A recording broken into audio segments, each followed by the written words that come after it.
Shine. ठीक है, सभी विद्यार्थियों का स्वागत मेरे YouTube चैनल पर। आज हम कक्षा 9 का जो प्रथम प्रश्नावली चल रही है संख्या पद्धति, उसके अंतर्गत हमने 1.5 का कल पहला और दूसरा प्रश्न किया था। तीसरा और चौथा प्रश्न अभी नहीं करेंगे क्योंकि इसमें बस थोड़ा सा नॉर्मल कुछ बात पूछी गई है, वो आपको बता दूंगी मैं आपको कैसे करना है। अब पांचवा प्रश्न जो है वेरी वेरी इंपॉर्टेंट है, ये वार्षिक या अर्धवार्षिक परीक्षा में पूछा जाता है, हरों का परमयीकरण। तो हम पहले इसके कुछ उदाहरण करेंगे, उसके बाद जो है इसके प्रश्न करेंगे। ठीक है, तो उदाहरण में देखिए, सबसे पहले हरों का परमयीकरण करते कैसे हैं। जैसे 1/√2 है, तो इसमें अंश क्या है 1 और हर क्या है √2। तो √2 को हमने परिमेय संख्या के रूप में बदलना है। परमयीकरण का मतलब परिमेय संख्या के रूप में बदलना है। ये अभी अपरिमेय है। अपरिमेय क्यों है, तो मैंने आपको बताया था कि √2, √3, √5 अपरिमेय संख्याएं हैं।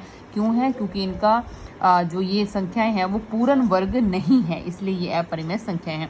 तो इसको परिमेय के रूप में बदलने के लिए सबसे पहला तरीका क्या है, जो संख्या आपको हर में दिखाई दे रही है उससे आप अंश और हर में गुणा कर दीजिए। ठीक है, अंश और हर में क्या कर दीजिए, गुणा कर दीजिए। जो संख्या आपको दोनों तरफ दिखाई दे रही है उसको आप अंश और हर में, अंश हर में दिख रही है उसको अंश और हर में दोनों तरफ गुणा कर दीजिए। इससे होगा क्या कि जो आपका हर है उसमें √2 देखो कितनी बार आ गया, 2 बार। तो मैंने आपको बताया था कि जब किसी संख्या का वर्ग 2 बार आ गया मतलब 2 का स्क्वायर आ गया। जब वर्ग और वर्गमूल एक साथ आ जाएं तो इससे ये घात क्या हो जाती है, कट जाती है। तो हर में सिर्फ 2 रह जाएगा और 2 क्या है, एक परिमेय संख्या है। इस तरह से हरों का परमयीकरण में आंसर जो है वो निकाला जाता है। उसके बाद देखिए दूसरा, जो अभी उदाहरण नंबर हमने 17 किया, उदाहरण नंबर 18 देखिए, 1/2 + √3 के हर का परमयीकरण कीजिए। तो ये सवाल थोड़ा अलग है, तो हम इसको भी करके देख लेते हैं। अगर किसी विद्यार्थी को ये लगता है कि उदाहरण नहीं हमें तो प्रश्न ही करवाए जाएं, तो वो आप एक बार कमेंट बॉक्स में लिख दिया करें, तो फिर मैं आपको करवा दूंगी। अब देखिए वहाँ पे हमारे पास एक ही संख्या थी, लेकिन यहाँ 2 अंक आ गए हैं अलग अलग, 2 और √3। इसमें भी वही प्रक्रिया करनी है, लेकिन इसमें थोड़ा सा बदलाव है। हर में क्या है, 2 + √3 है, तो हम क्या करेंगे, प्लस का उल्टा क्या होता है, माइनस होता है। तो 2 - √3 से अंश और हर को गुणा कर देंगे। ठीक है, पहले हमने √2 से किया था क्योंकि वहाँ पे एक ही संख्या थी, सिर्फ √2 था, तो √2 से हर और अंश में गुणा कर दिया था। लेकिन यहाँ 2 संख्याएं हैं तो दोनों से करेंगे। लेकिन ये ध्यान रखना है कि अगर प्लस का निशान है तो हम माइनस से करेंगे, अंश में भी और हर में भी, दोनों में माइनस होगा। और अगर यहाँ माइनस हो तो दोनों में क्या हो जाएगा, प्लस हो जाएगा। अब जो अंश वाली संख्या है वो तो वैसे की वैसे रहेगी क्योंकि इसको 1 से गुणा करने पर कोई फर्क नहीं पड़ेगा। और जो हर में संख्याएं हैं वहाँ पर एक सूत्र लगेगा, जो कि शायद मैंने कल भी बताया था कि a + b और a - b क्या होता है, a का स्क्वायर माइनस b का स्क्वायर।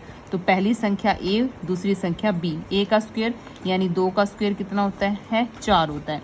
और √3 का स्क्वायर, ये बात बहुत बार समझा दी, अब समझ में आ जानी चाहिए कि √3 का स्क्वायर करेंगे तो स्क्वायर से √ कट जाएगा, तो सिर्फ कितना बच जाएगा 3, और 4 में से 3 घटाएंगे तो कितना बच जाएगा, 1 बच जाएगा। ठीक है, तो बटे में 1 आ जाएगा। तो हर का परमयीकरण हो गया है, यानी आपके पास जो हर प्राप्त हुआ है वो एक परिमेय संख्या प्राप्त हुई है। तो इस तरह से आपको ये सवाल जो है करने हैं। ये उदाहरण नंबर 18 था।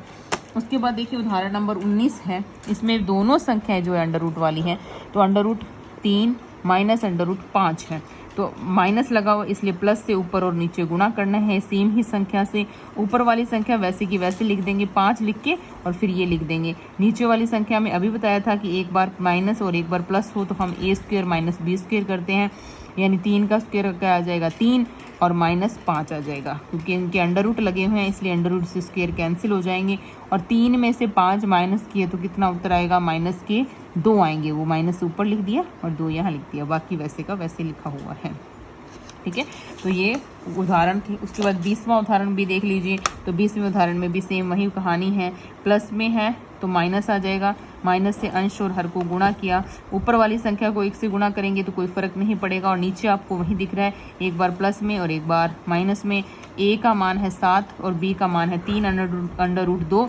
7 का स्क्वायर करेंगे तो 49 आएगा, और इसका स्क्वायर करेंगे तो 3 का स्क्वायर तो 9 हो जाएगा, लेकिन लेकिन 3 का स्क्वायर तो क्या हो जाएगा 9 हो जाएगा, लेकिन अंडर रूट 2 का स्क्वायर करेंगे तो स्क्वायर से अंडर रूट कैंसिल हो गया तो सिर्फ 2 ही बचेगा, और 9 दूनी कितना होता है 18 होता है, और 49 यानी 49 में से 18 जो है कम करेंगे तो कितना आ जाएगा 31। इसका आंसर आ जाएगा 7 माइनस 3 अंडर रूट 2 और 31 आ जाएगा। अब देखिए प्रश्न नंबर 5 जो है वो भी सेम है, तो ये 1 बटे अंडर रूट 7 हमने अभी एक प्रश्न उदाहरण किया था, 1 बटे अंडर रूट 2 वाला वैसे करना है, 1 बटे under root 7 minus under root 6, 1 बटे under root 5 plus under root 2, 1 बटे अंडर रूट 7 माइनस 2।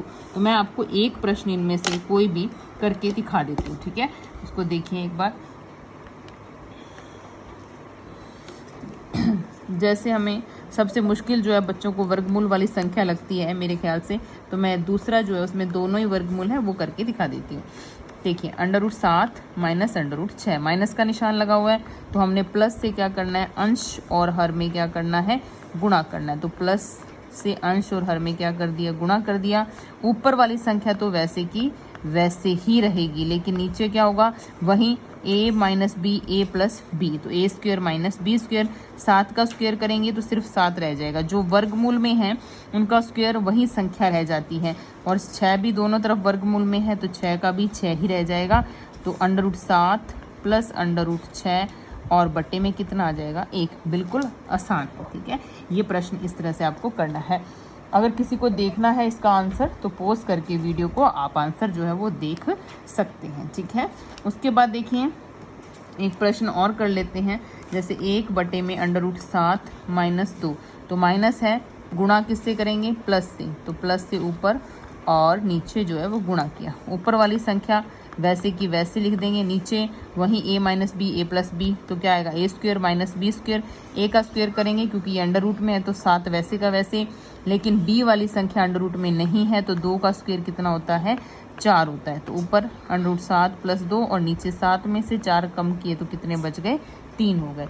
तो ये बिल्कुल आसान है और ये प्रश्न जो है वो पेपर में पूछे जाते हैं। और किसी भी प्रश्न में अगर आपको दिक्कत है, 5वें का चौथा पार्ट है ये, दिक्कत है तो आप पूछ सकते हैं कमेंट बॉक्स में, ठीक है, कि हमें यहाँ और ये प्रश्न जो है वो समझ नहीं आ रहा, तो आपको करवा दिया जाएगा, ठीक है। धन्यवाद।